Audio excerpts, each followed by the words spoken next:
Welcome to the show. Happy New Year. This is Michael Maxwell. Say it plain. Today is a beautiful day. You're above ground. As long as I'm breathing, I'm good.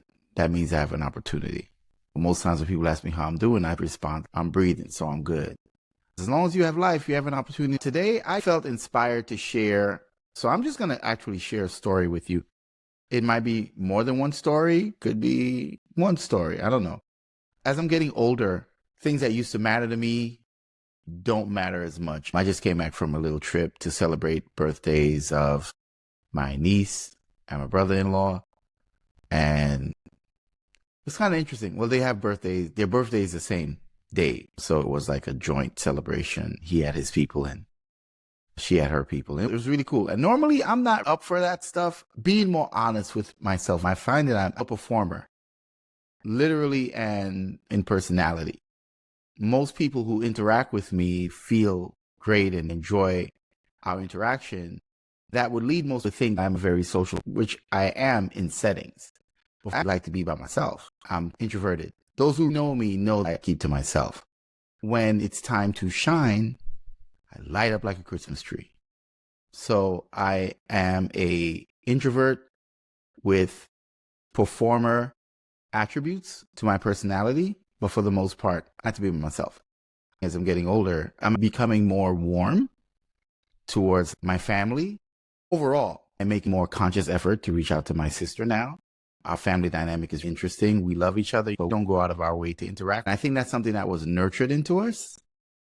It's this weird dynamic that exists. I think it's something we picked up from our father's side of the family. My mom's side of the family is really close-knit. They love each other. It's ridiculous. What we've picked up from our dad is it's almost like the people that matter the most are the people underneath your roof. And outside of your roof, they don't really matter that much. Family included. He's never said that, but you pick up on the way that your family interacts. For a long time, we lived in the same neighborhood as one of my uncles. He couldn't have been more than 15 blocks away. And we might have seen him once a year, maybe. And it was like that for years. The only time we would see them is when my aunt came to town. She was the oldest of all the siblings. She basically laid it down to be like, hey, I want to see my family. And I can speculate because whenever she came, I saw everybody else. That's when my dad and his brothers would meet up. When she leaves, that's it. They don't really see each other or go out of their way to interact. We kind of took that forward. So my sister, my brother, myself, that's kind of how we moved with each other. I say moved because we're making a conscious effort now to recalibrate the dynamic of that relationship. I had my tribe. My brother has a tribe. My sister has a tribe. There was some overlapping with my sister's tribe and mine for a while because my sister and I are only a year and change apart. We had a lot of friends in common.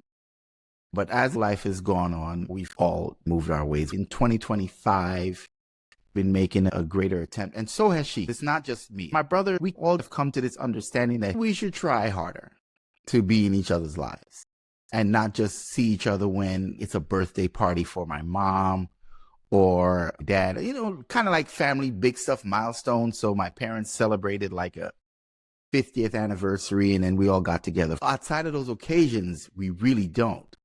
And that's something we're working on. It's really been interesting because I actually spend more time in conversation with my friends, my boys, Max, Donnie, Andre, Kareen, Lisa, than I do my family. At least that used to be the case. Golda and I, we talk to each other once every 2 weeks. Now let's put that in context. We probably talk to each other once every 2 years prior to. And if we saw each other somewhere, we saw each other somewhere, but we didn't go out of our way. Of course, you'll get a call on your birthday. I'll get a call or text on my birthday and vice versa. So we know each other's birthdays. We probably reach out annually. For the most part, we just didn't socialize with each other. As we became adults, if she's married, has her family and friends, she's living in a different state, and I'm married and I have my friends and I'm living in another state. My brother is doing his own thing.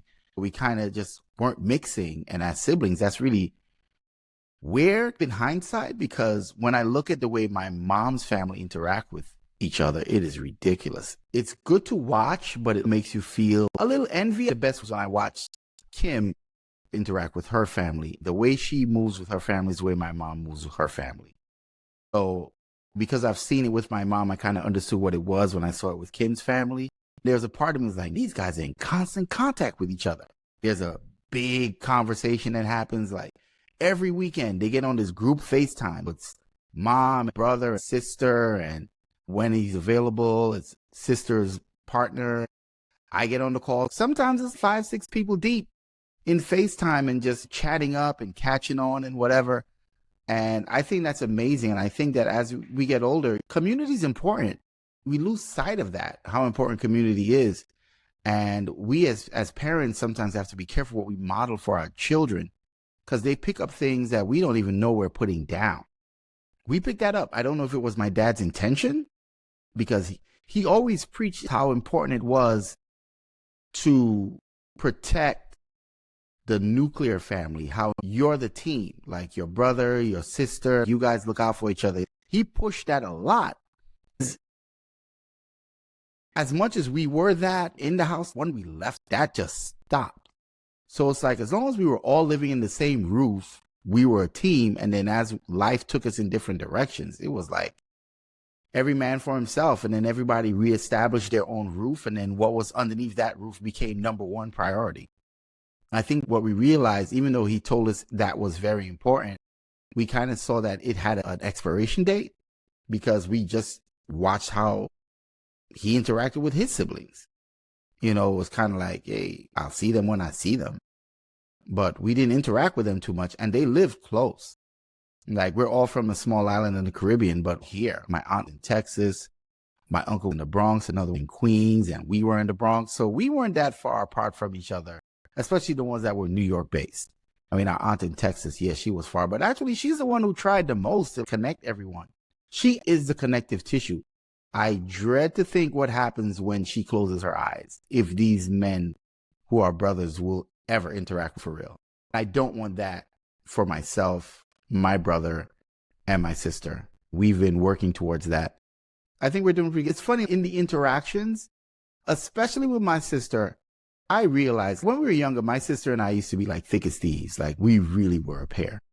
When she got in trouble and I was old enough, I tried to keep stuff from my parents. When she started cutting school and getting in trouble, I would show up because I was old enough, you know, to intercept what I could. And I let her know, like, yo, you fucking up. Come on now. Because I was the one acting the fool in school. She was an A student. We grew apart. It's funny to remember how cool we used to be and how similar we are. Let me tell you something. I'm not going to blame my sister because I'm an adult and I do what I want. I've been on this fasting and wellness journey. I've actually had tremendous results and progress. My target is to be 175 pounds by November 2026. As of December 31st of 2025, I was 209 pounds. I'm no longer 209 pounds. I'm actually 215 now. I've gained some weight because my beautiful sister has made 2 recommendations. And I didn't even realize I had a sweet tooth. I thought my wife had a sweet tooth. And when I first met my wife, I didn't know what a sweet tooth was until I met this woman. Do you know what frosted flakes are? Like, the flakes are covered in sugar. And she would put sugar into the frosted flakes. That was wild to me. So I'm like, damn, she got a sweet tooth. I didn't realize I had developed a sweet tooth myself. So all that I'm saying is to say my sister recommended this cake. The cake was beautiful. I ate 85%, maybe 90% of that cake myself. My wife tapped out. Then she made a recommendation of another friend, someone who I actually knew, an acquaintance of mine who were becoming fast friends. She's awesome. I like her a lot. My sister recommended her, and then my boy Max recommended her too. So I'm just like, okay, that's 2 recommendations. I went to her Instagram page. This woman knows what she's doing when it comes to baking. If you're from the Caribbean, black cake is a thing. Many Caribbean countries have black cake. There are little variations to it, but for the most part, it's the same thing. That's my favorite cake. Got black cake from my sister's first hookup. I killed 90% by myself. It was a big cake. Then I ordered a cake from this other person. My God, that cake just melts in your mouth. I am in the process of finishing that cake. Polished off 60% of it by myself. She had a coconut rum pound cake. I have destroyed 90% of that cake. In these 3 cakes that I've consumed over the past week and a half, I've gained 6 pounds. Yes, I did it to myself. I'll address it. Listen, it's not perfection, it's progress. My name is Michael Maxwell. I'm addicted to pastries. I love cake. I love Caribbean themed cake. This woman has a black cake infused with cheesecake. So it's a black cheesecake. Now, this past weekend, I went to the birthday party. This woman lives in the same town as my sister-in-law. Whenever I visit my sister-in-law, I pick up cakes. I pick up cakes. So it feels like I'm in a parking lot doing drug deals. That's a whole story in and of itself. My sister and I really love desserts, sugar, cakes, and food overall. She eats her little sliver of cake and gets on a Peloton. She works it out. I kind of do the same thing. I eat my little, well, I don't eat a sliver because her and my slices are different. I eat like massive chunks. As a matter of fact, we visited 2 weeks ago. We visited my sister-in-law and someone made a black cake for Kim and I picked that up. I killed 95% of that cake by myself. So how many cakes is that? That's 4 cakes in a week and a half. You see the problem? I'm still swimming in my clothes. Your boy still is down from 256 to now 215. But I'm going to go back in the other direction. I'm going to head down to sub 200. That's my goal for at least spring 2026. My sister recommended this person. I've been purchasing cakes from this person because they're just that good. I love cake. Black cake, cheesecake, anything Caribbean themed. Have you heard of Dominican cake? Try it out. Anyway, my sister and I being much alike in palate, in taste, in preference and stuff. So we've been bonding over food. It's actually been good to be in close contact with each other. Her family's great. Her husband's great. He's cool. I remember the first time I met him, when they first started dating, I'm like, oh, my sister has this boyfriend up on campus or whatever. So I went to visit her to check him out. He got up in front of the student body and proclaimed his love for my sister. I was like, oh, I fuck with him. From that day on, I never worried about dude. I never gave him a second thought because I'm like, to be that in my mind, because at that time I was definitely out and about in these streets and I'm just like, yo, on a college campus, the amount of opportunities I enjoyed on that very college campus when I would go to visit my sister. I'm like, there's no way you put yourself out there unless you're serious. And he did. And now they are married maybe 20 years, 18 maybe, probably 18, 19, but a long time. Hats off to them. Hats off to him. He passed the test the first time I saw him. I'm like, it doesn't matter. I'm not worrying about this dude. He's invested and I'm with that. You know, because that's my little sister and I want the best for her. I've always taken that job very seriously. I remember there was this no good dude that my sister was messing around with. My sister had a thing for bad boys. She really did. She was near her best friend's house. I ain't going to say his name, but he was a no good dude. Just something about him I didn't like. I was like, I ain't feeling this guy, but I couldn't do nothing because she liked him. But there's just a point where I just felt a fracture somewhere and I basically approached dude. I was like, yeah, man, this is done. I think he understood. It wasn't a conversation. I was invested in what my sister had going on romantically. Some days I was a better guard than others. There's definitely a story. I may have lost some cool points with my dad over one of her relationships. She had a boyfriend. He stepped out.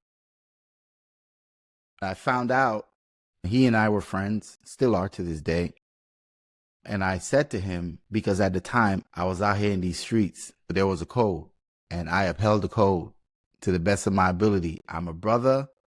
I'm a man. My boy told me what happened and I spoke to him. I was like, listen, I ain't going to tell you what to do. Be honest with yourself about what it is that you want. And when you figure out what that is, then be honest with my sister about that. That was the conversation. Shortly after, they parted ways. She found out. I don't know how she found out. I didn't tell.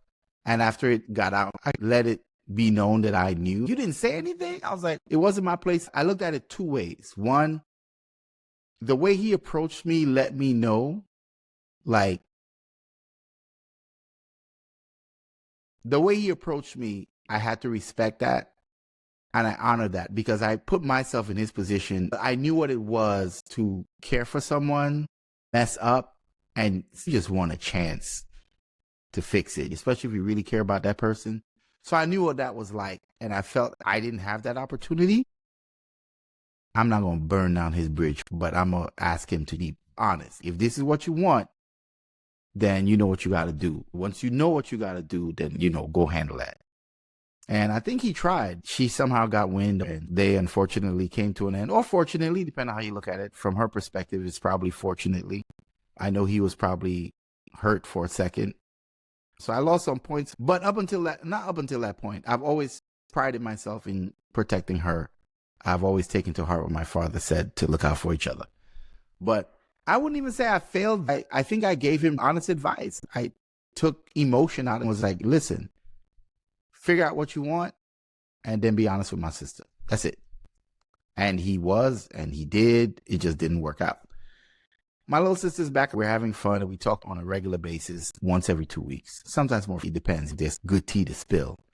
Our familiar relationships can be strained, interesting, weird, and sometimes unhealthy. I'm sure there are people out here probably watching this, listening to this, who have some crazy family dynamics who are like, no way, I'm good.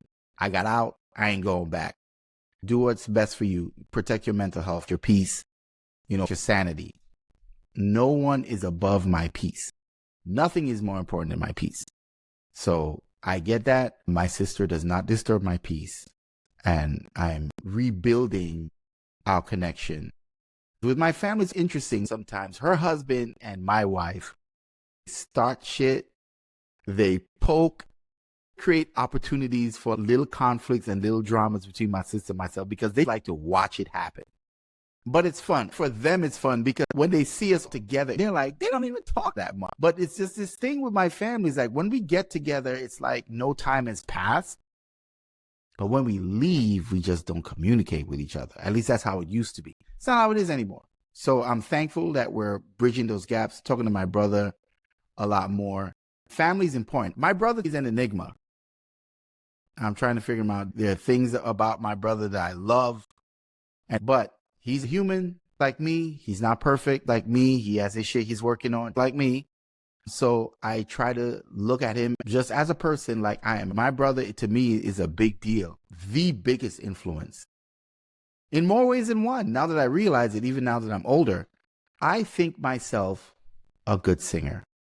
I think I have a good voice. I think people like to hear me sing. And I would not be that if it wasn't for my brother. I remember one day many years ago, I was driving home from work. This was about 1 o'clock in the morning. And I was listening to a song, one of the first songs that my brother ever played for me. I remember it like it was yesterday. We were in the South Bronx, Watson Avenue. Always encouraged me to sing. I don't know why. It's like my dad has a really good voice. My dad has a really strong talent. It just never materialized for him. But the kids are all gifted in music. My sister sings. She's a really good soprano. I sing. My brother sings. None of them sing as good as I do. But my sister holds her own as a soprano. My brother plays guitar, keyboards, organ, percussion, He's multi-talented. He got the lion's share of the gifts when it comes to arts. He can carve, whittle, draw. He was a comic book illustrator, professional for a while. Like, he has to his credit stuff like Archie, Sonic the Hedgehog. For a while, actually right out of high school, he's actually working on creating his own comic book with his best friend. I think his name was Andre. I don't know where that dude is right now.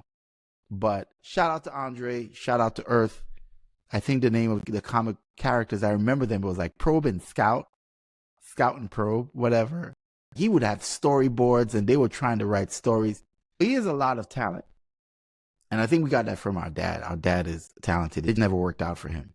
My brother always thought there was something in me for music. I remember he came home with a cassette from a group called Guy. It's an R&B trio. They were monsters as a group. And they had a lead singer, Aaron Hall. And I remember my brother came home and he was just like, hey, man, if you want to sing, this is where it's at. He played it. I remember listening to Groove Me, I Like, and Merry-Go-Round of Love. But the song that did it for me was Fantasy.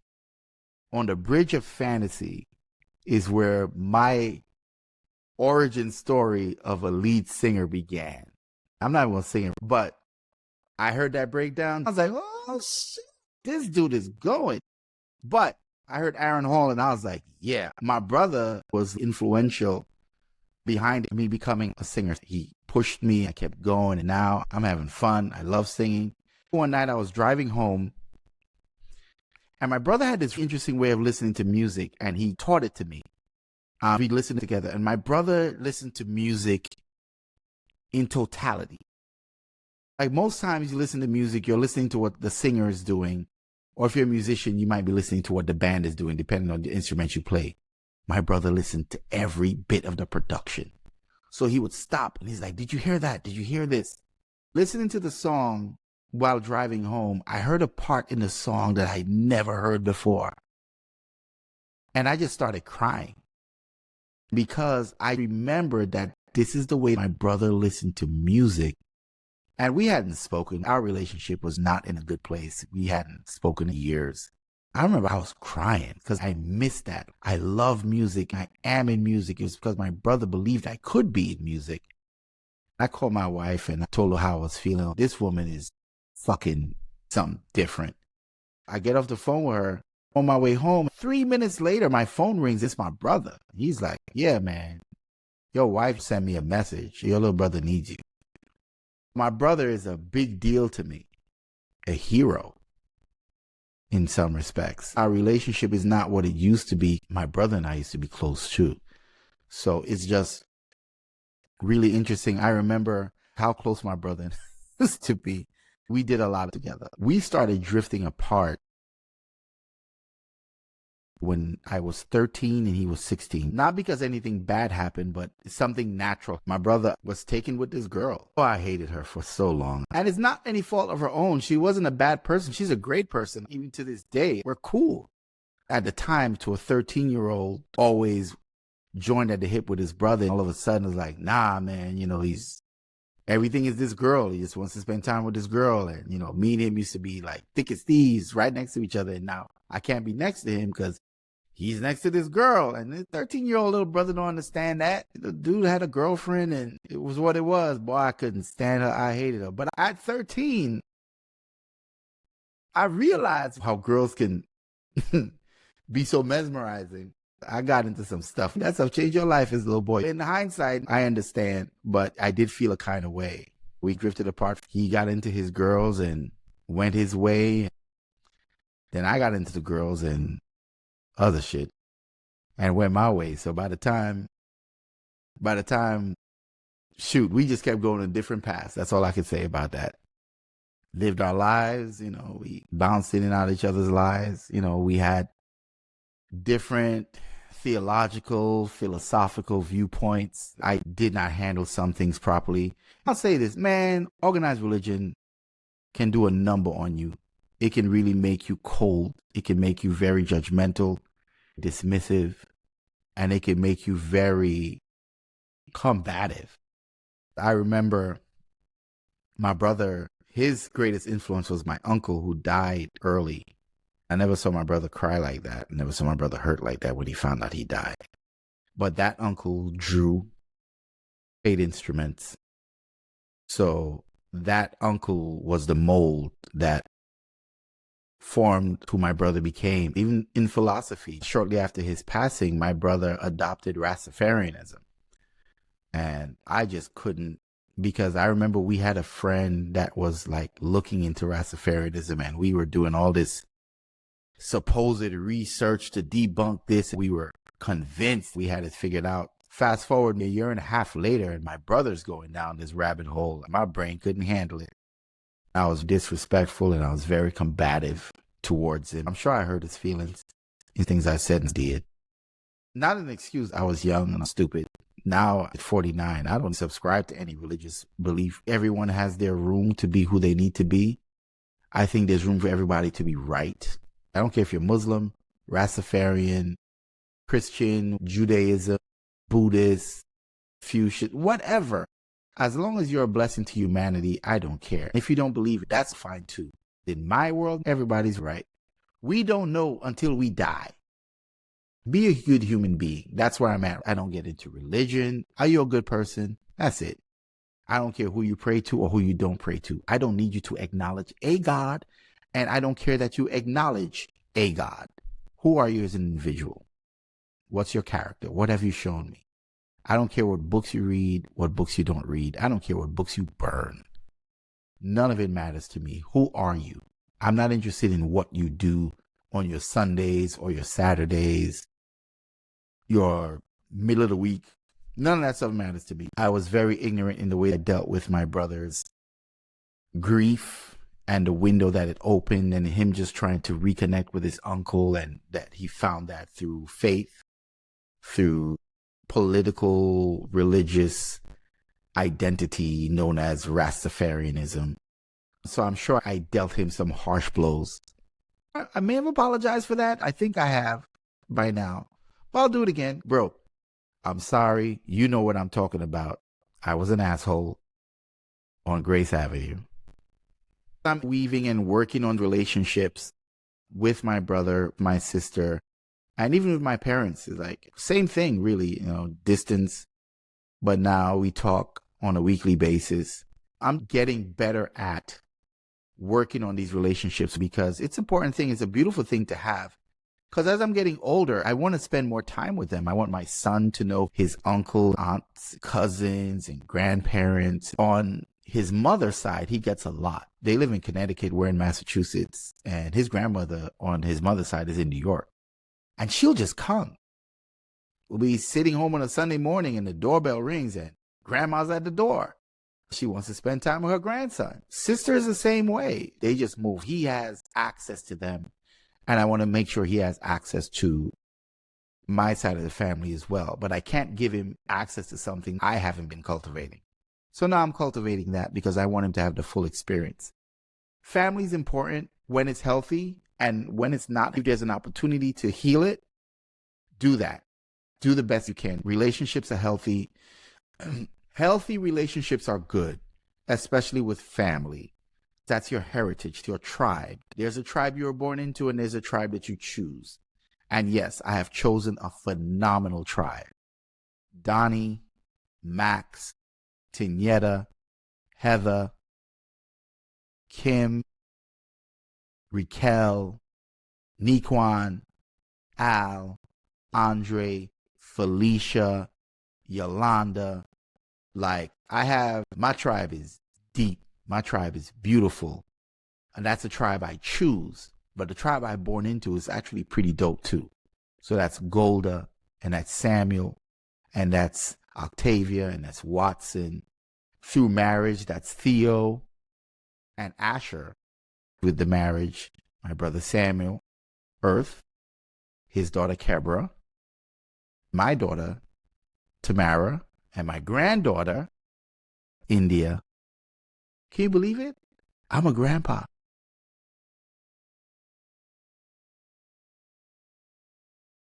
I just want to make sure that my son has complete access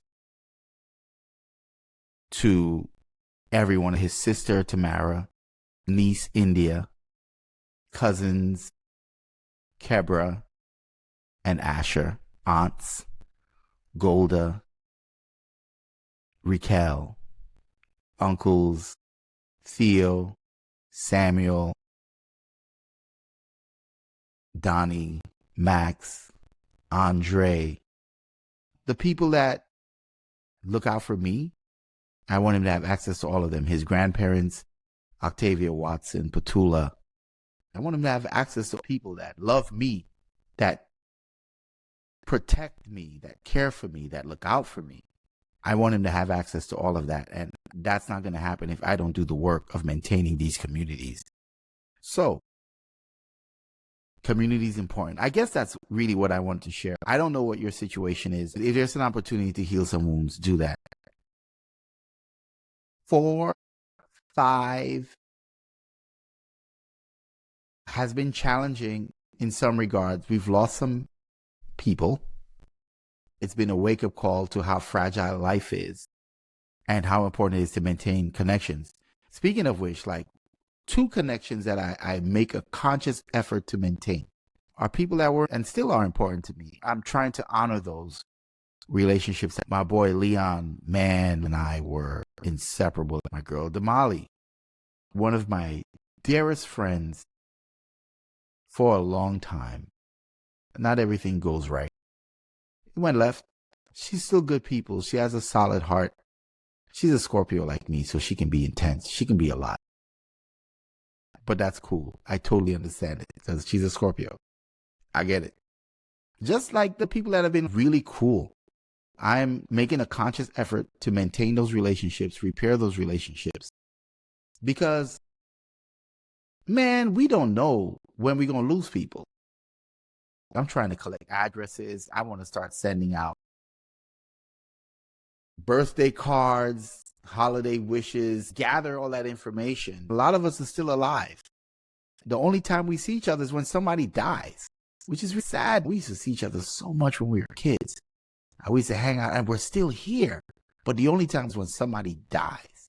So I don't want the next time I see a whole bunch of these people to be at another funeral. So I want to get their information and have a party. Like the parties we used to have on Corsa Avenue in that basement. Those who know. So I want to do stuff like that. I want to throw parties. I don't care if it's an annual one. Just throw a party, hire a DJ, get a venue, and we get together. We were kids. Now we're adults. Some of us drink. Some do other stuff. No one's judging. You're alive and I love you. You're a great part of my history. Everybody from Larry, Ishmael, Hurd, Leon, Randy, Janice, Lorraine. Unfortunately, Chris isn't here anymore. Travis isn't here anymore either. We've lost some people, but we still have, a lot of us are still here. So I want to organize a party or something where we can get together and have fun the way we used to. Listen, whatever connections you have that are healthy, maintain them. Whatever connections you have that are strained, repair them. We need community. A sense of belonging is good for our mental health, is good for our well-being. And for me, I am working on repairing relationships with my little sister, with my big brother, with my parents. Like, I am making a decision to embrace my family. My tribe is set, but it could be better with my family. I encourage anyone feeling like I'm feeling, thinking what I'm thinking, who's seeing what I've seen. If there's someone out there that you're connected to, that you love, a miss, and you have an opportunity to grow and repair and rebuild, do it. Tomorrow is, don't take it for granted that you have time. Make a move. Be aggressive, intentional, deliberate. Thank you for listening. Follow, subscribe, comment, interact. Anything to help. I love you guys. Till next time, take care of yourselves. Take care of each other. This is Michael Maxwell of Say It Plain with Michael Maxwell. Thank you for joining me. Till next time. Peace.